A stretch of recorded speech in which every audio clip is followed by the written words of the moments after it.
Este é o Sol. Desde o ano 10.000 a.C., a história abunda em pinturas e escritos que refletem o respeito e a adoração dos povos por este astro. E é simples entender o porquê, com seu aparecimento todas as manhãs, trazendo visão, calor e segurança, salvando-os do frio e da escuridão da noite repleta de predadores. Sem ele, todas as culturas perceberam que não haveriam colheitas nem vida no planeta. Estas realidades fizeram do Sol o astro mais adorado de todos. Todavia, muitos estavam atentos também às estrelas. As estrelas formavam padrões que lhes permitiam reconhecer e antecipar eventos que ocorrem de tempos em tempos, tais como eclipses e luas cheias. Eles catalogaram grupos celestiais daquilo que conhecemos hoje como constelações. Esta é a Cruz do Zodíaco, uma das mais antigas imagens na história da humanidade. Ela representa o trajeto do Sol através das 12 maiores constelações no decorrer de um ano. Ela também representa os 12 meses do ano, as 4 estações, solstícios e equinócios. O termo zodíaco está relacionado com o fato das constelações serem antropomorfismos ou personificações, como pessoas ou animais. Por outras palavras, as primeiras civilizações não só seguiam o Sol e as estrelas, como também as personificavam através de mitos que envolviam seus movimentos e relações. O Sol, com seu poder de dar vida e de salvar, também foram personificados como se representasse um criador ou um deus. Deus Sol, a luz do mundo, o salvador da humanidade. Igualmente, as 12 constelações representaram lugares de viagem para o Deus Sol e foram nomeados por elementos da natureza que aconteciam nesses períodos de tempo. Por exemplo, Aquários, o portador da água que traz as chuvas da primavera.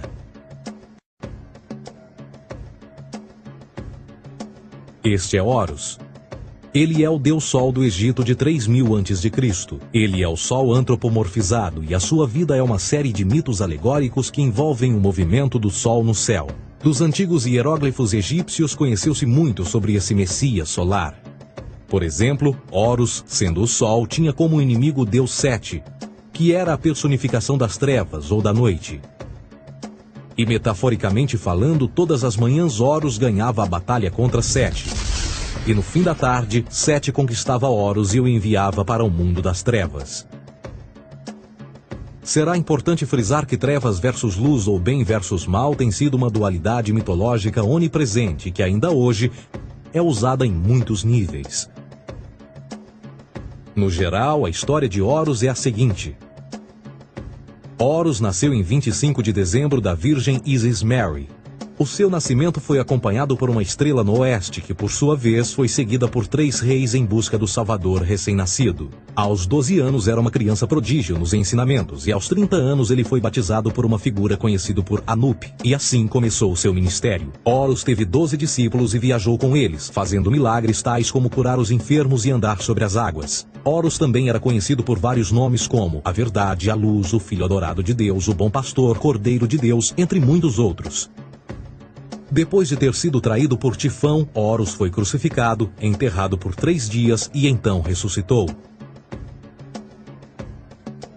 Estes atributos de Horus, originais ou não, parecem influenciar várias culturas mundiais e muitos outros deuses encontrados com a mesma estrutura mitológica.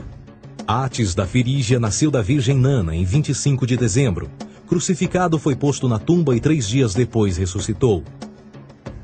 Krishna, da Índia, nasceu da Virgem Davaki com uma estrela no ocidente assinalando sua chegada, fez milagres juntamente com seus discípulos e após sua morte ressuscita. Dionísio da Grécia nasceu de uma virgem em 25 de dezembro. Foi um professor peregrino que praticou milagres como transformar água em vinho e é referenciado como Rei dos Reis, Filho unigênito de Deus, o início e o fim, entre muitas outras coisas, e após sua morte ressuscitou. Mitra da Pérsia nasceu de uma virgem em 25 de dezembro. Ele teve 12 discípulos e fazia milagres. E após sua morte foi enterrado por 3 dias e então ressuscitou. Ele também foi chamado de a Verdade, a Luz, entre outros. Curiosamente, o dia sagrado de adoração a Mitra era um domingo. O que importa salientar é que existiram inúmeros salvadores em diferentes períodos em diversos lugares da Terra que preenchem essas mesmas características. A pergunta que não quer calar: o porquê desses atributos? Por que o nascimento de uma virgem em 25 de dezembro? Por que a morte e a ressurreição após 3 dias? Por que os 12 discípulos ou seguidores? Para descobrirmos, vamos examinar o mais recente dos Messias solares. Jesus Cristo nasceu em 25 de dezembro em Belém. Ao nascer foi anunciado por uma estrela no ocidente que seria seguida por 3 reis magos para encontrar e adorar um novo Salvador. Tornou-se pregador aos 12 anos. Aos 30 anos foi batizado por João Batista e então iniciou seu ministério. Jesus teve 12 discípulos que viajaram com ele praticando milagres como curar doentes, andar sobre a água, ressuscitar mortos. Ele também é conhecido como Rei dos Reis, o Filho de Deus, a luz do mundo, o início e o fim, o Cordeiro de Deus, entre muitos outros. Depois de ter sido traído por seu discípulo Judas por 30 moedas de prata, ele foi crucificado, posto em uma tumba e após 3 dias ele ressuscitou e ascendeu aos céus. Em primeiro lugar, a sequência do nascimento é completamente astrológica. A estrela no ocidente é Sírius, a mais brilhante do céu noturno, que a cada 24 de dezembro se alinha com outras 3 estrelas brilhantes no cinturão de Órion. Essas 3 estrelas brilhantes são chamadas hoje, como eram na antiguidade, 3 reis, 3 Marias no Brasil e Portugal. Os 3 reis e a estrela mais brilhante, Sírius, todas apontam para o nascer do Sol em 25 de dezembro. Esta é a razão pela qual os 3 reis seguem a estrela a oeste em uma ordem que apontam ao amanhecer. O nascimento do Sol.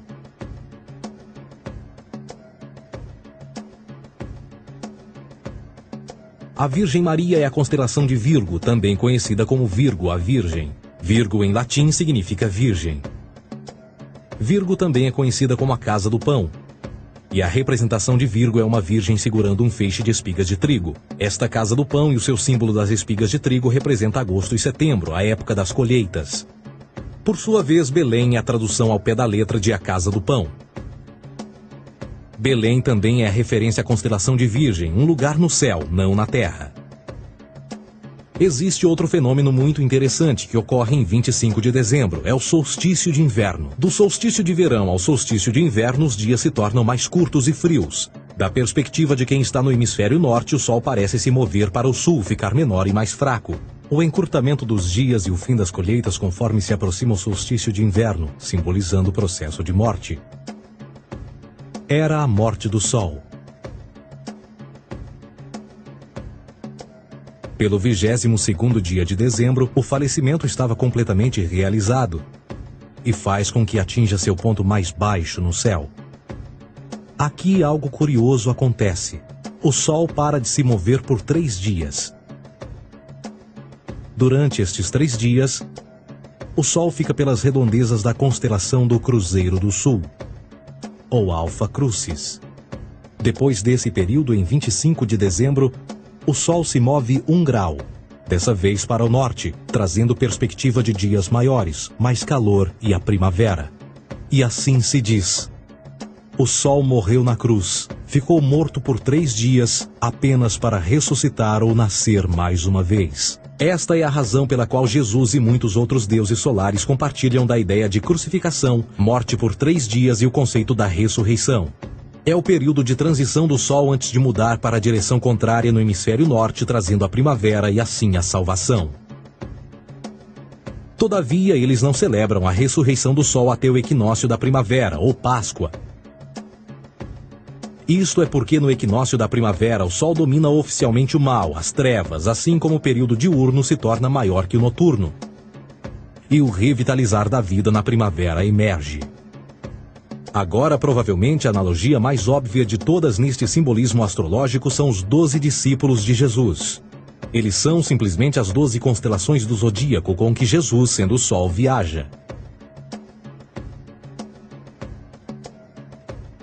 De fato, o número 12 está sempre presente ao longo da Bíblia.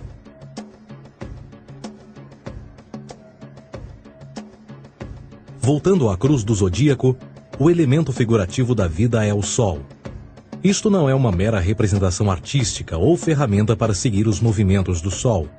Era também um símbolo espiritual pagão. Uma logografia similar a isto. Isto não é um símbolo do cristianismo. É uma adaptação pagã da cruz do zodíaco.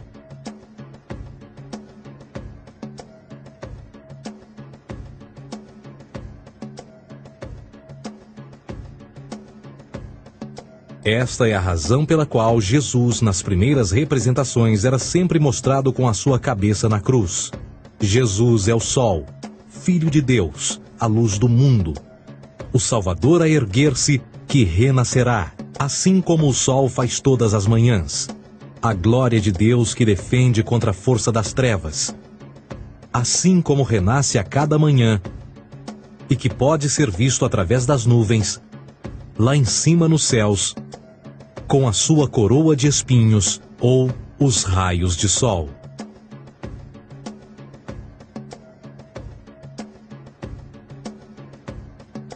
Agora, nas muitas referências astrológicas ou astronômicas na Bíblia, uma das mais importantes tem a ver com o conceito de eras. Através das Escrituras há inúmeras referências a essa era. Para compreender isto, precisamos primeiro estar familiarizados com o fenômeno da precessão dos equinócios. Os antigos egípcios, assim como outras culturas antes deles, reconheceram que aproximadamente de 2150 em 2150 anos, o nascer do Sol durante o equinócio de primavera ocorria num diferente signo do zodíaco.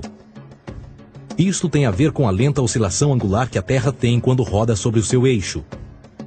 É chamado de precessão porque as constelações vão para trás, em vez de permanecerem no seu ciclo anual normal. O tempo que demora cada precessão através dos 12 signos é de 25.765 anos. Este ciclo completo é chamado também de Grande Ano, e algumas civilizações ancestrais sabiam disso. Referiam-se a cada ciclo 2150 anos como Era. De 4.300 a.C. a 2150 a.C. foi a Era de Touro. De 2150 a.C. a 1 d.C. foi a Era de Áries. E de 1 d.C. a 2150 d.C. é a Era de Peixes, a era que permanecemos nos dias de hoje. E por volta de 2150 entraremos na nova era, a Era de Aquários. Agora, a Bíblia refere-se por alto ao movimento simbólico durante 3 eras, quando se vislumbra já é uma quarta. No Velho Testamento, quando Moisés desce o Monte Sinai com os 10 mandamentos, ele está perturbado ao ver sua gente adorar um bezerro dourado. De fato, ele até partiu as pedras dos 10 mandamentos e disse a todos para se matarem uns aos outros para purgarem o mal. A maior parte dos estudiosos da Bíblia atribuem esta ira de Moisés ao fato de os israelitas estarem adorando a um falso ídolo, ou algo semelhante. A realidade é que o bezerro dourado é o Taurus, touro. E Moisés representa a nova era de Áries. Esta é a razão pela qual os judeus ainda hoje assopram com o chifre do carneiro. Moisés representa a nova era de Áries. E perante esta, todos têm de largar a velha. Outras divindades, tais como Mitra, marcam essa transição também. Um deus pré-cristão que mata o touro, na mesma linha simbólica. Agora Jesus é a figura portadora da era seguinte à de Áries, a era de Peixes. O simbolismo de peixes é abundante no Novo Testamento, assim como Jesus alimenta 5.000 pessoas com pão e 2 peixes. No início do seu ministério, enquanto caminhava ao longo da Galileia, conhece 2 pescadores que o seguem. Agora reflita se voltar a ver um adesivo em formato de peixe escrito Jesus na traseira dos carros. Poucos sabem o que aquilo no fundo representa. É um simbolismo astrológico pagão para o reinado do Sol durante a Era de Peixes. Jesus assumiu também que a data do seu nascimento é também a data do início desta era. Em Lucas 22:10, quando Jesus é questionado se a próxima passagem será depois de ele ir embora, Jesus responde: Eis que quando entrardes na cidade, encontrareis um homem levando um cântaro de água. Segui-o até a casa em que ele entrar. Esta escritura é de longe a mais reveladora de todas as referências astrológicas. O homem que leva um cântaro de água é Aquários, o portador de água, que é sempre representado com um homem despejando uma porção de água. Ele representa a era depois de Peixes, e quando o Sol, Filho de Deus, sair da era de Peixes, Jesus, entrará na casa de Aquários, e Aquário é antes de Peixes na precessão dos equinócios. Tudo o que Jesus diz é que depois da era de Peixes chegará a era de Aquário.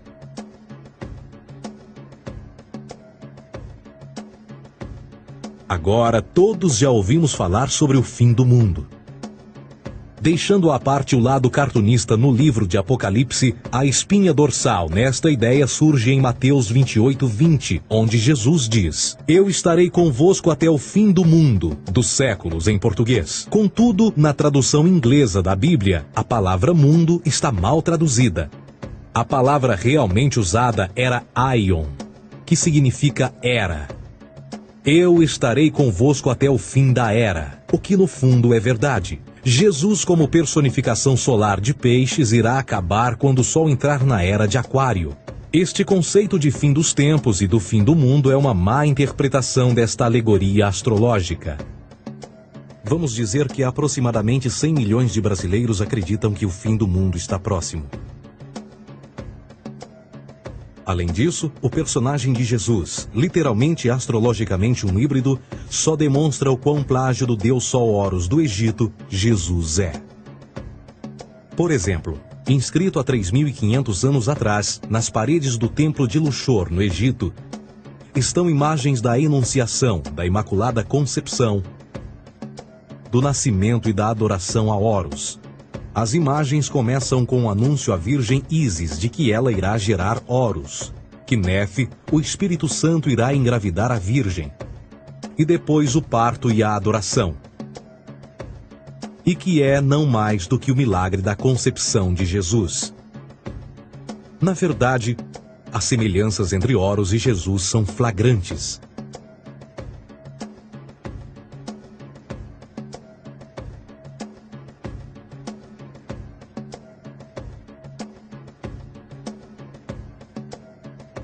E o plágio continua. A história de Noé e da sua arca é tirada diretamente das tradições. O conceito de dilúvio é presente em todas as antigas civilizações, em mais de 200 diferentes citações em diferentes períodos e tempos. Contudo, não será preciso ir muito além da fonte pré-cristã para encontrar a epopeia de Gilgamesh, escrita em 2600 a.C. Esta história fala sobre grandes inundações ordenadas por Deus, uma arca com animais salvos e até mesmo o libertar e o retornar da pomba entram em concordância com a história bíblica, entre muitas outras semelhanças.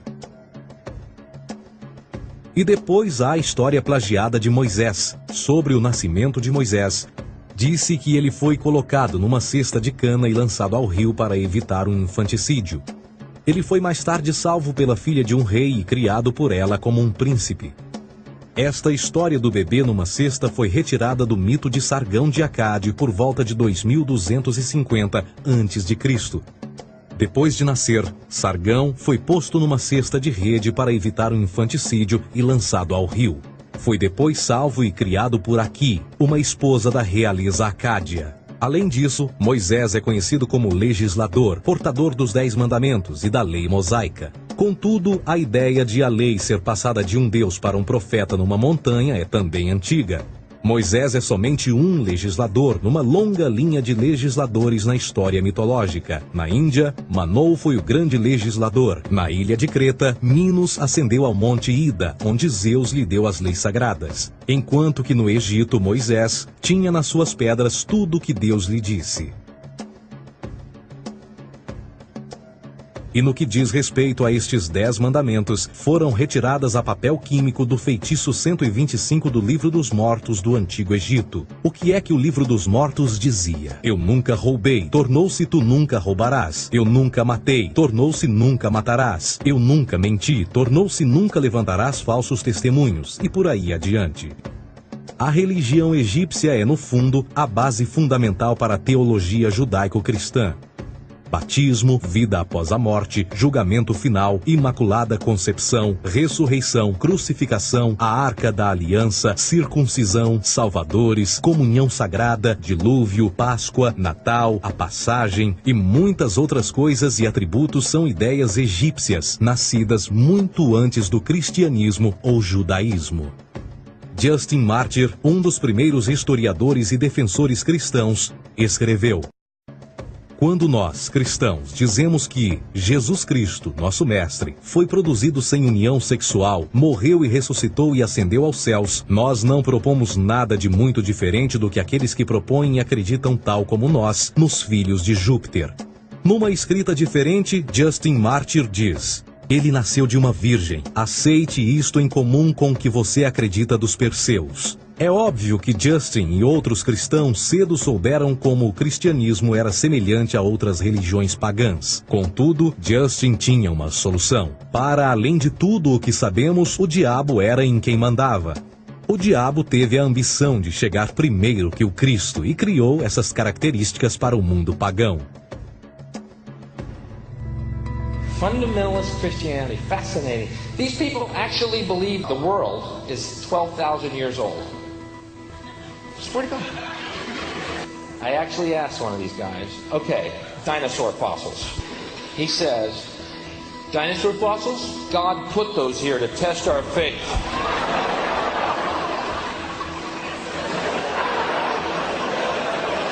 I think God put you here to test my faith, dude. A Bíblia não é nada mais do que um híbrido literário astroteológico, tal como todos os mitos religiosos que os antecederam. De fato, o aspecto da transferência de atributos e umas personagens para as outras é facilmente reconhecida no próprio livro em si. No Antigo Testamento há a história de José. José era um protótipo de Jesus. José nasceu de um milagre, Jesus nasceu de um milagre. José tinha 12 irmãos, Jesus tinha 12 discípulos. José foi vendido por 20 pratas, Jesus foi vendido por 30 pratas. Irmão Judá sugere a venda de José. O discípulo Judas sugere a venda de Jesus. José começa os seus trabalhos aos 30, Jesus começa aos 30 também. Os paralelismos continuam. Além disso, haverá algum registro não bíblico da existência de mais alguém chamado Jesus, filho de Maria, que viajou com 12 seguidores e curou pessoas? Existiram muitos historiadores que viveram no Mediterrâneo durante esse mesmo período e até mesmo após a presumível morte de Jesus. Quantos desses historiadores fizeram relatos sobre a sua figura? Nenhum. Porém, para sermos justos, não significa que os defensores da existência de Jesus nunca tenham reclamado o contrário. São particularmente 4 referidos como pioneiros sobre a teoria da existência de Jesus: Plínio o Jovem, Suetônio e Tácito. Cada uma das suas máximas consiste apenas em algumas frases em que, na melhor das hipóteses, se refere a Christus ou Cristo, e que na realidade não é um nome, mas sim uma titulação. A 4ª fonte é Joséfo, cujos documentos ficou provado terem sido falsificados séculos atrás e, para infortúnio da humanidade, por muitos ainda visto como verdadeiros. Poderá alguém ter se aproveitado das ideias renascer dos mortos, a ascensão ao reino dos céus e a prática de milagres e que a partir daí tenha começado a surgir nos registros históricos? Não, porque uma vez pesadas as evidências, há grandes probabilidades da figura conhecida como Jesus nunca sequer ter existido.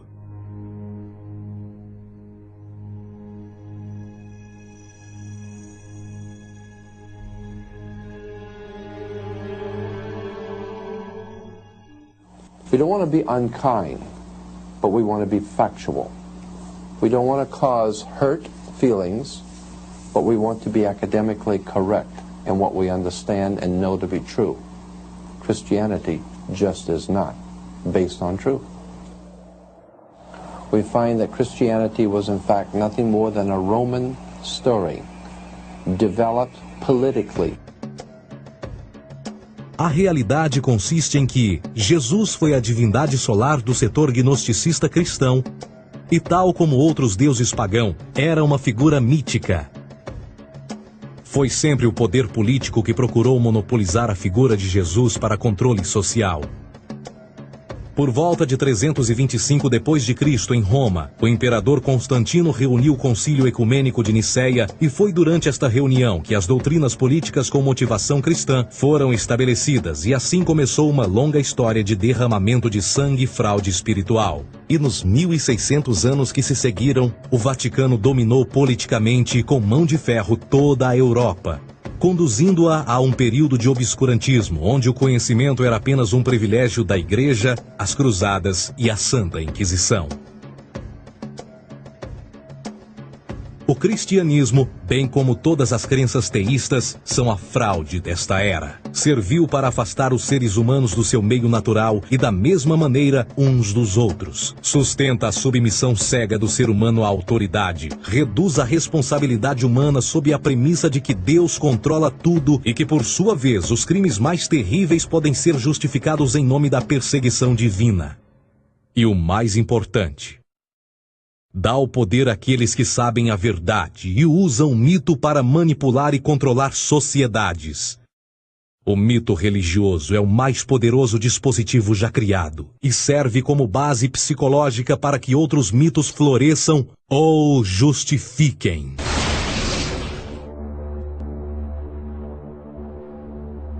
A myth is an idea that, while widely believed, is false. In a deeper sense, in the religious sense, a myth serves as an orienting and mobilizing story for a people. The focus is not on the story's relation to reality, but on its function. A story cannot function unless it is believed to be true in the community or the nation. It is not a matter of debate. If some people have the bad taste to raise the question of the truth of the sacred story, the keepers of the faith do not enter into debate with them. They ignore them or denounce them as blasphemers.